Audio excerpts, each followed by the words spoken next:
Yeah. He wouldn't have done a fucking tour. Nobody would really know who he is, right? He would have just been, oh yeah, he was a doorman and he was in the ICF and he knew these guys, but he would never have become as famous as he is now. He believes in his head that he is Tony Tucker reincarnated. Look, I've got a fucking great idea. Rise of the Foot Soldier in space, right? Pat, Craig and Tony, ironing out Martians, stamping on fucking aliens, serving up gear, sniffing it off the moon. It'd be fucking epic. So to me, I thought, you ain't got no morals or principle, you know what I mean? You're just like the rest of them. For some reason, he feels like he has to keep down about me with the silly wig, you know, playing his best mate and all this. I just look at it and I just think, what's wrong with you, mate? It's all uncalled for. If you're his friend, you ain't my friend. I said, we can't be friends.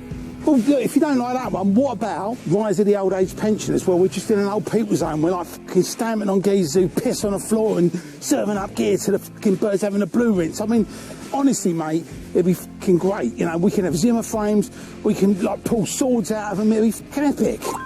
Hold on a minute, mate, I've got a fucking text.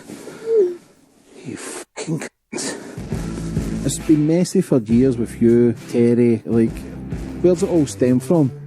Muscle had just come out. And then he rang me a few weeks later, he said, I've spoken to a couple of people. He went, this is, mate, a blinding film. But he bought my book and he made me because he bought my book and turned it into a film.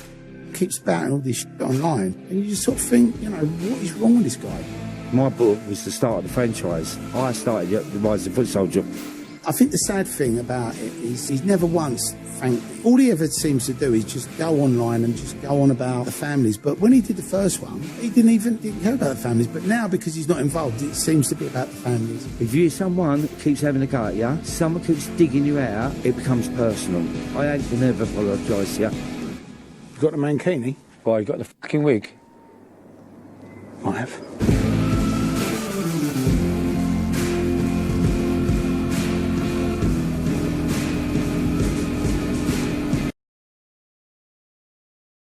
Probably one of the most unlikeliest guests coming on this podcast. We're here now to set the records right. Rise of the Foot Soldier would never have happened without you. Oh, they got 10 years for selling pills, or they got their heads blown off. We've never really told them stories, Tel. So Tony went to me, fancy doing a bit of security for Nigel Benn. My reputation don't mean nothing in this day and age. I'm an old man. Pat was unstable. He just turned on you and go, Carol, yeah, I'll just have half. Looked up at him smiling, like, and I went, love you like a brother. I spoke to Tony the night before, had my back, and I said, I can't be so Craig went along. Whether people believe that, I don't really care. Would you say that Pat Tate was a bad influence? The person who killed him could be dead for all we know. He flew away all the way to Trafford London. And I said, Tone, you've got to go to hospital. Well, Nigel wouldn't have hit him with an ashtray, but just hit him, wouldn't he? Yeah.